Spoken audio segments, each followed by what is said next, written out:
Welcome to the Disambiguation podcast, where each week we try to remove some of the confusion around AI and business automation by talking to experts across a broad spectrum of business use cases and the supporting technology. I'm your host, Michael Fawcett. If you're new to the show, we release every Friday as a podcast on all the major podcast channels, as a video on YouTube, and we also post a transcript of the episode on the Area and Research blog. Now, I'm excited today because we're going to talk about a topic that I think is extremely important when we look at AI and automation and generative AI, particularly, and that's the use of balancing the use of AI-enabled solutions with privacy and also regulatory compliance challenges. So I'm going to bring in my guest, and I'm excited to have Soribel Feliz joined me today, and she is a thought leader in the field of responsible AI, emerging tech, and she's the founder and CEO of the company Responsible AI Equals Inclusive AI. Previously, she worked for the Democracy Forward initiative at Microsoft, and she also worked in the Trust and Safety Organization at Meta. Before joining Meta, she was a Foreign Service Officer for the U.S. Department of State with overseas and domestic postings. So welcome, Soribel. Thank you. Thank you for having me. I'm so excited to be here. Great. This is a fun topic. It's an important topic, and so why don't we just jump right in? Let's do it. What are the main privacy concerns when using AI, Gen AI, large language models, machine learning algorithms in B2B use cases? Yeah, there are so many. How much time do we have? There are As much so time as many. you need.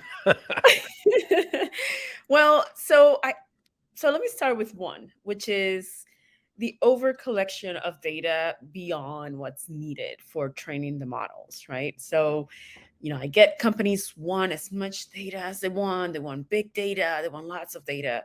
But if they collect more customer data than they need to train their models, then they expose themselves to increased privacy risks if they have a breach, right?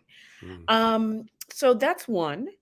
Another one is, going on this one, using that data for purposes other than originally intended without consent.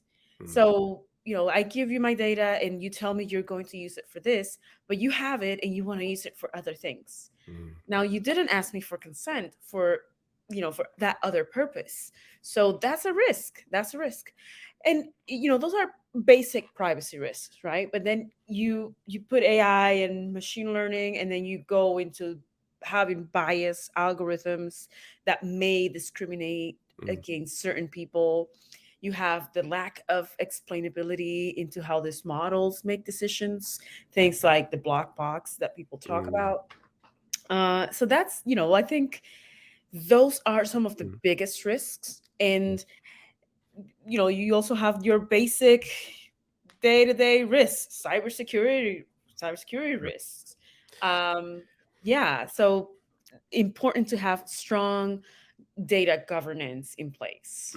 Yeah, that makes sense. So I just recently did a survey and published a report on the Arian research site on AI adoption, and it was about 400 respondents, North America only. And one of the questions I asked had to do with data prep and what are your primary challenges? And let me show you this slide. I'm curious to see what you think of this. And I thought it was an interesting bit of data to show.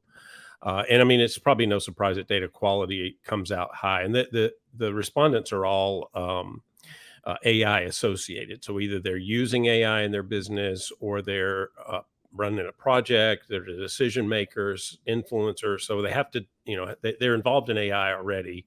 So that probably also changes the response a little bit if we just went to the general population. But just curious what you think about the data on this one. Yeah, I'm not surprised. Data quality, there's a reason why data analysts and data engineers are in Mm, such high demand, because yeah. sometimes companies can have this huge amounts of data, but it's all over the place. Yeah. It's not well put together, not well organized. And there's again the governance part of data. Privacy, yeah, absolutely. And you've seen how big companies and small companies have gotten in a lot of trouble, have gotten in, fined because they are not respecting the privacy regulations, especially from the EU. I think the EU is, Mm, it's a tough place in terms of privacy. mm. Uh, and yeah, I can see that. I can absolutely agree with those. Yeah, I mean, it seems like the EU especially has gotten out ahead, and I mean, there's always been a bit more privacy sensitivity there, perhaps, than in the US and other countries. So I guess that's not a surprise. I was also happy to see, although I'm kind of the numbers are a little low, but I was happy to see bias come up as well. Although I was a little surprised that it was only 10% of the respondents listed it as a primary challenge. I'll come back in Yeah, there. yeah, and yeah, for sure. So what? How can businesses ensure privacy when they're when they're sharing sensitive information with a large language model? And that seems like one of the biggest risks because you train that model. Obviously, they want to train it on a lot of data, to make it extremely functional. But then, how do you control that internally? How do you make sure that you are paying attention to the permissions you have and don't have, and you're not exposing people's personal data that they don't want exposed? Yeah, I think companies really need to take the security of customer data seriously and not just telling the customer that they take their privacy and their data seriously, but actually implementing a culture of data security in the company. So, Mm, I think we can go back to the basics, right? Encrypt sensitive personal data, either when it's moving around, when you're sharing it to third parties, or when it's sitting there in a database, in a server. Always use strong encryption methods. mm, And also, there are multiple methods of encryption that you can employ to not have any gaps. So, make use of those. Um, Another safeguard is kind of like cleaning the data, right? Removing any mm, personal identifiers in data so that you can't trace it back to specific people if there is a breach. And in these days, you should just, maybe accept that there may be a breach. Like just live with it, right? And try to secure that data as much as possible. mm, And I would say, like, have very clear policies on when to delete or destroy data when it's no longer needed. If you don't need that piece of data, delete it. You're just exposing yourself to more breaches, mm. to more hacking. If you don't need the data, get rid of it. Have Yeah. good policies around it. I mean, it sounds like that it's a lot about being intentional and really elevating the fact that this could be a risk. This is important to the business, and then having policies around that and having people, be aware. And then maybe the other piece was practicing good data hygiene. Right, right, right. That's very important. Yeah, that makes That's sense. very important. And a lot of a lot of the conversations that had and actually a lot of the data in the survey really did point to a couple of issues. One, finding the right amount of data that you need to train the model, because it certainly takes a lot. And if you know have some data cleanliness, data quality issues already, then you're going to have to do a lot of work there. And also just getting sources of data that can augment the data that you already have, right? So that's definitely top of mind. Yeah, and if I can just add one more, I would say always conduct third party audits Mm. and risk assessments when you share data with partners. And these days, companies always have vendors. They always have third-party sellers that they work with.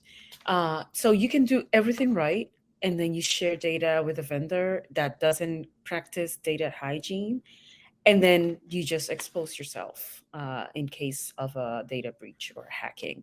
So always know who you're Mm. working with, and make sure that they have the same standards of data cleanliness as you have. Yeah, I mean, it sounds like that works in both directions, right? Make sure that your partner is aware of and protects what you share, but also then whatever they have, do they have permission for it? Is it clean? Is it good quality? That kind of thing. Yeah, that makes sense. Exactly. And Yeah. and I know, like, particularly around GDPR, companies did invest a fair bit in, in trying to make sure they were compliant. And I know that started, several years ago. In fact, when I was at G2, we had a privacy GDPR, governance team, and we worked through the policies because that was really important.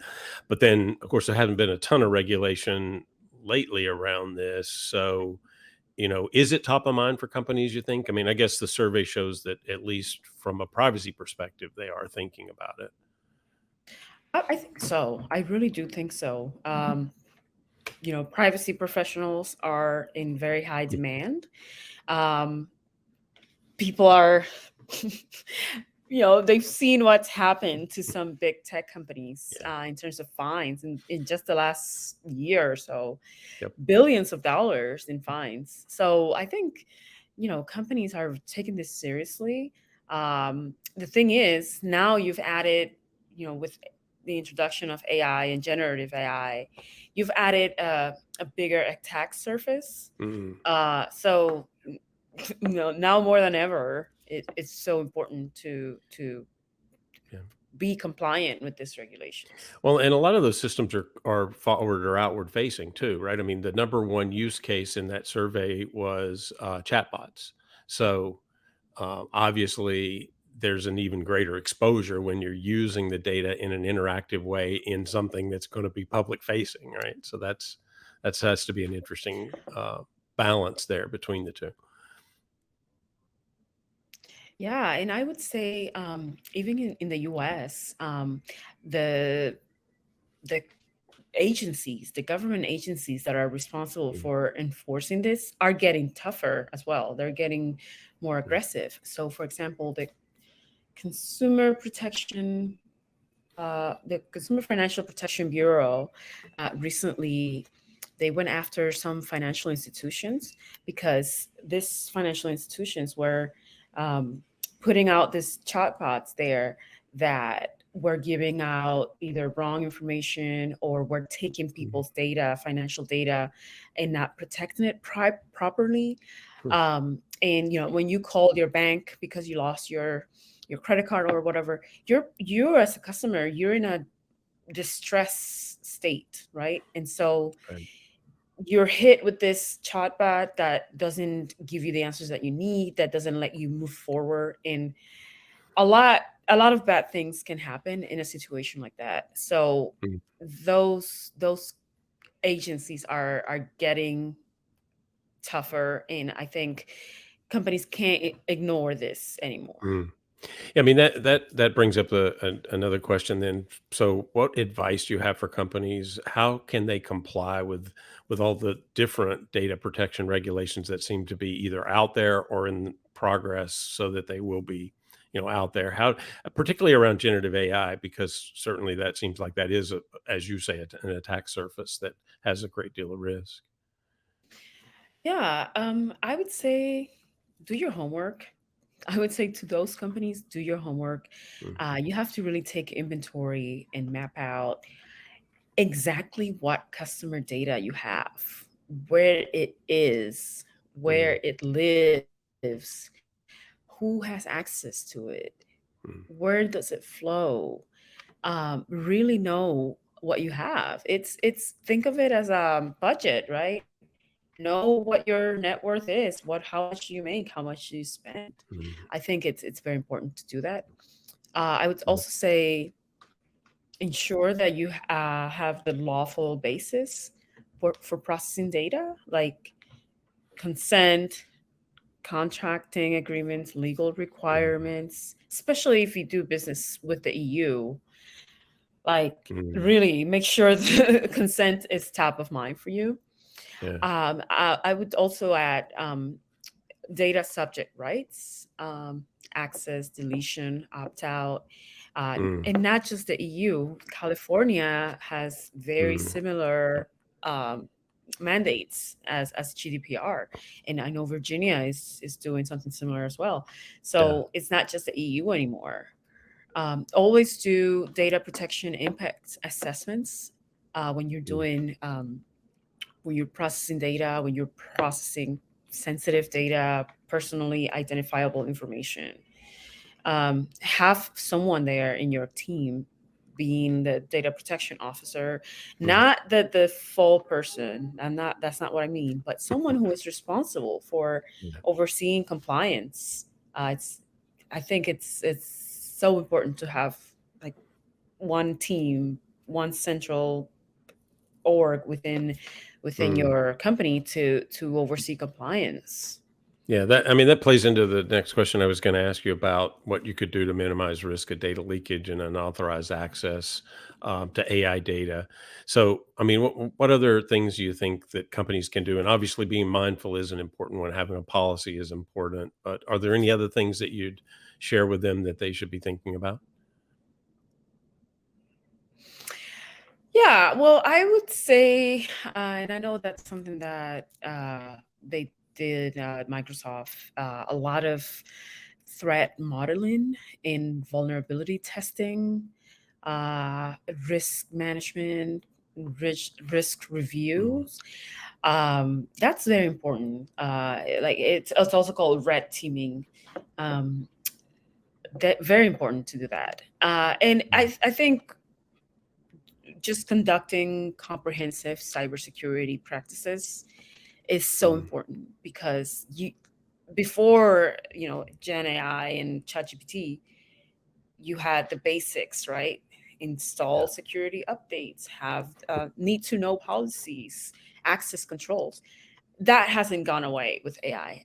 The opposite is true. You have to do it even more. You have to do it. You have to have even stronger practices. Mm. So access controls, compartmentalize data, have strong need to know policies, anonymize data. You know that's very important. You have sensitive data about people. They trust you with that data. Yeah. Don't lose their trust. Anonymize that data. Um, Mm. yeah, I would say that, and just keep having strong cybersecurity practices. Yeah, that makes sense. And obviously, there's some risk around malicious use, but I guess that's true of any data. But what about disinformation or misinformation? I know that's something that I've heard a fair bit of discussion around, particularly with the generative AI technology that can produce content at a very very rapid pace compared to humans. Well, how do companies deal with that, or how can they help mitigate some of the risk around that misuse of their data? Yeah, and there's no easy way to do it. I Yeah. I think making sure that you know what you're working with, right? Um, always audit, always check to see that the information that and a large language model has given you is correct. Double Mm. check, always double check, trust but verify. Yeah. I can't think of a better time to say that. Mm. Trust but verify. Um, and also protect yourself. Um, Mm. how do I say this? Not protect yourself against people, but there can be data poisoning, right? Mm. So how do you limit that? How can you prevent that? I would say preventative measures.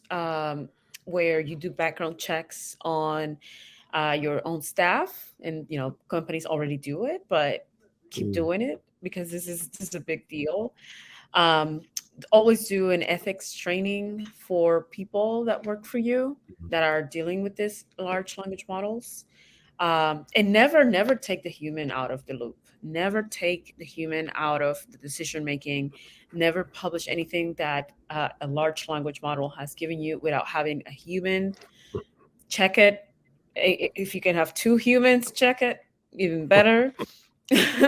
Because it's you just as beautiful and nice as it seems, the information that this LLMs give you, let's say that 95% is correct, then you get comfortable, and then you get that 5% that is wrong, that is misinformation, and then you have a scandal right there, and you are liable, and you have negative reputational risks. Like, Yeah. so it's so much easier, cheaper, and better to just have humans there reviewing the Mm. outputs. But it reminds me of that story I read not long ago of an attorney that got in trouble because he was using ChatGPT for his briefs, and so he had it write a whole brief for him. He didn't check it, and every one of the um, citations of different cases in there were made up. They looked good, they sounded really good, but Exactly. they didn't exist. Right? Yeah, Yeah. Yeah. that's It's interesting. it's I insane. guess that's Yeah. reputational risk at the max. Yes. Exactly. And I think he was debarred or something. I think I you're don't right. know I what think the he was. consequences Yeah, are for him. yeah. I mean, he certainly was Yeah. embarrassed, if nothing else. So, Yeah. so I mean, that brings up a couple of things then around legal implications, but also there's some ethical implications around the use of different AI tools, large language models, machine learning. And I've heard you're not the first person to advise the audience that the human in the loop is extremely important. But what are the other how do you navigate some of these other legal, but it maybe even more so the ethical ones, because I mean obviously regulatory things are at least reasonably well laid out once they get out there, but for ethical implications that must be an even bigger concern for a lot of companies. Yeah. I would say, I think having clear documentation and communication is important. Mm, That helps maintain transparency.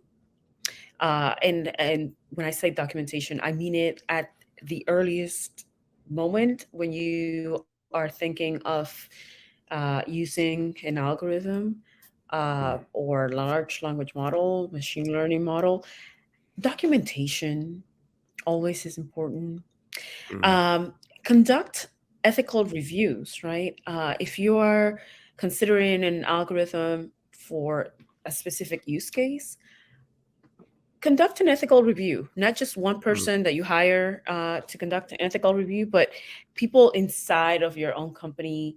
I would say a good cross cultural and cross functional group of people who get together and look at any risks stemming from using that algorithm for that use case, any impacts, mm. um, any anything that can go wrong with it. Right. And so one example would be, and this is not me bashing anyone, okay, but it's the IRS has used an algorithm that disproportionately targets um, people of color and low income people, Mm, specifically Black people, to be audited. mm, And the reason why this algorithm disproportionately selects Black people to be audited is because one of the variables that goes into the algorithm is the earned income tax credit, which is mm, a credit that goes to low income people. mm. It's like a tax credit, right? And so Right. that tax credit is subject to be misused, not Mm, necessarily maliciously, but people think they're entitled to it because I'm low income, or it's easy to get it wrong. Yeah. And so if the algorithm over relies on that one variable, Mm, it will disproportionately target low income people. mm, And so, that is, if I think if the IRS had done an ethical review and also a risk assessment and an algorithmic impact, it would have known that, not just because it's unethical to disproportionately target low income people, but it's mm. also not financially wise, right? Because what can you get about what can you get out of a low income person, right? You want to be Right. targeting your your high income, high net worth individuals. They Right. can make all the difference. But if you can get $1,000 Mm. from a minimum wage worker, like, that is not wise. Yeah, I guess it's not So a that's volume what I play, mean right? when I Yeah, that's right. exactly. It's not financially wise, not to mention that it's Mm. discriminatory, right? Well, and it's interesting because the Yeah. thing you bring up there, that's a really interesting sort of catch in this. And, we talk about transparency, and that's obviously really important, but, tie it to bias.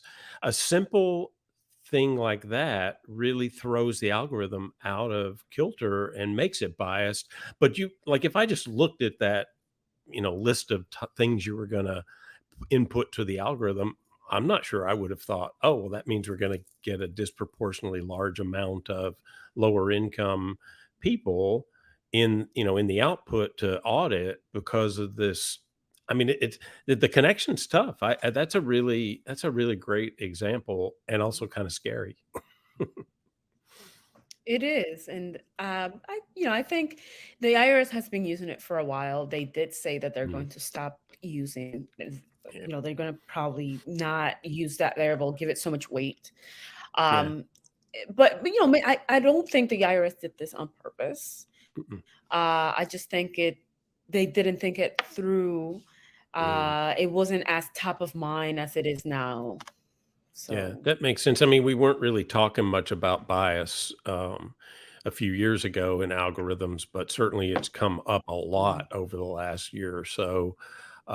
Maybe because of the yeah. awareness around ChatGPT, I think it's kind of raised a large number of the people's kind of awareness of what's out there and what's happening and that sort of thing. So maybe we're finally being a little more sensitive. I like the advice of doing this kind of ethical review. So that really adds an extra layer of transparency in your algorithm if you have a team that can really go through that and look at it from a bias specific lens and perspective versus, kind of data quality in general. That makes a lot of sense. So that kind of brings me to this next question, and I because transparency, I hear a lot of people talk about it, but I'm not sure how easy it is. So, how can businesses maintain transparency and trust with their clients and their partners when they're using AI, and then also make sure that they're safeguarding privacy? I mean, how can they kind of address both halves of that? Yeah, that's a good question.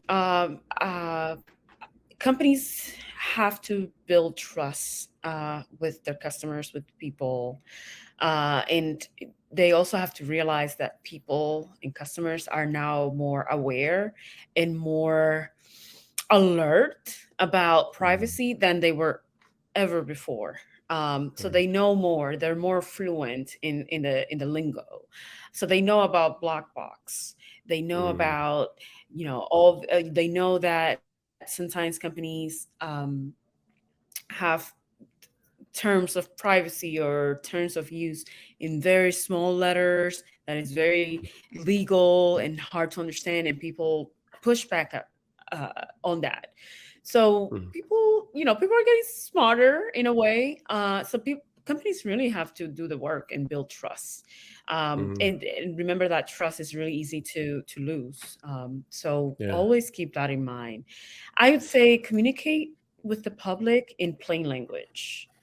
Mm, um, Tell them what data is being used, how it's protected, all of mm. that. Yeah, that makes a lot of sense. One of the recent sort of higher profile issues came out around Zoom's terms of service and how they could how in the terms of service they made a change in March that I honestly do believe, by the way, that the CEO who came out later and apologized said, Eric Yuan did apologize. He did say they've taken that out. They did, they did act once it was out there, but that was almost like they made changes. A group of people made a change to terms of service that didn't necessarily think through the implications of the change they made, and yet that really did blow up, and there was a big, kind of PR issue around it. So that Mhm. there's a lot of risks for companies there. It sounds like, There is. Like I said, people are up in arms. I think right? people have gotten a little tired of having their data abused in a way. Mm, And I'm not blaming companies, because companies need data to do yeah, better, to do a better service, right? To serve us. yeah, So, you know, we also have to understand that if we want more personalized and better interfaces, we have to give up some yeah. data. But I think that's where the communication is important. Like, you tell me what I give you, and you tell me what you give me. And if I Mm, don't give this to you, this is what I get. So I think communications and giving me choices, give me choices. mm, yeah. Let me decide. And I think that is the key here. Mm.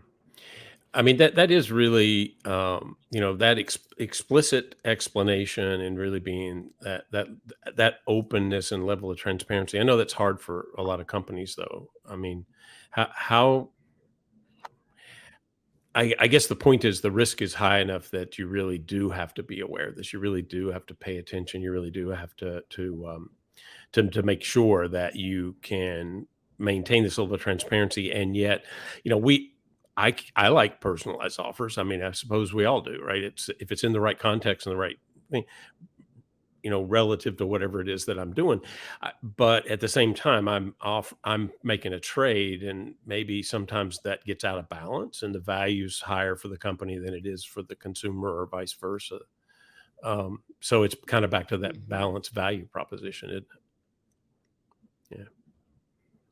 It is. It is. And yeah, I think that's again communications, listening, Yeah. listening to your customers, and Yep. also even before you do anything, um, like have a brain trust in your company, and Mhm. think through this before you just sneakily do this, and it blows up in your face. Yeah. Yeah, and unfortunately, these days it blows up in your face and then it's everywhere within a few minutes. So it's, we have the Yeah.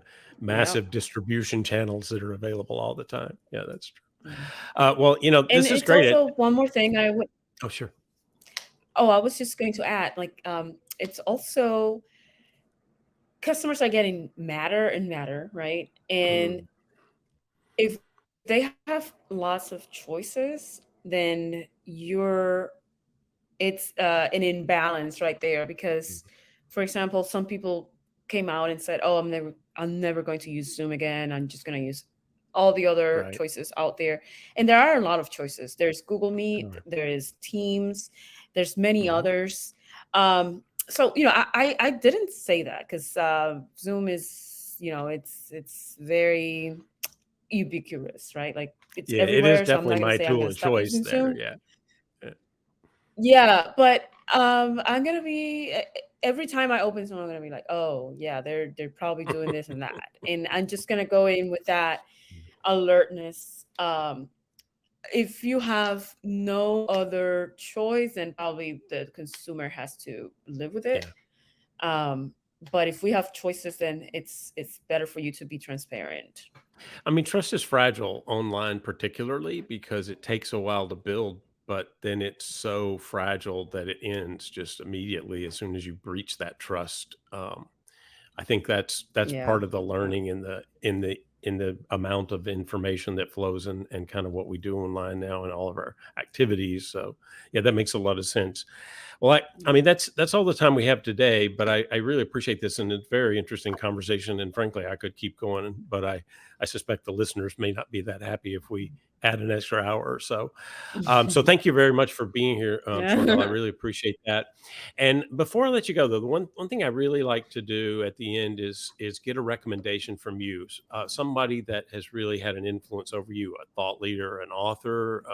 a mentor that other people could, check out and follow and learn from?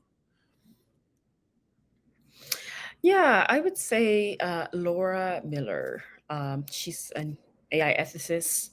She's based in the Midwest. Mm, And I spoke to her, and I've spoken to her, and she was very generous with her time. And I just realized that, ethics is something that is so interesting, right? Because, the way she framed it was, when you have an AI ethicist, you think that this person is the perfect person. She's an example, she's mm, infallible, and we have to model her.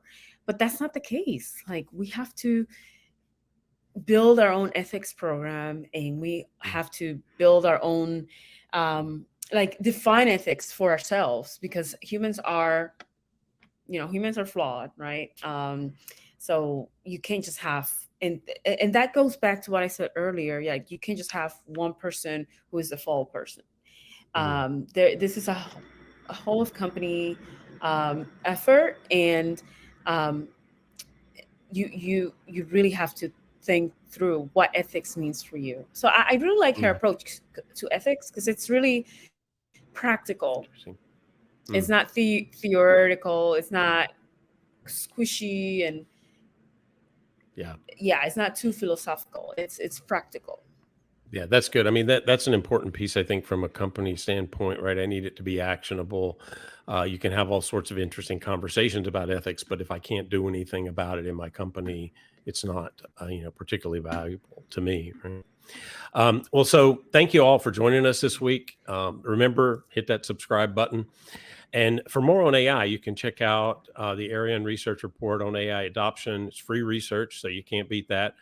Published on the Arian site, and hopefully that will give you a little bit more information about what companies are doing with AI today. So join us next week.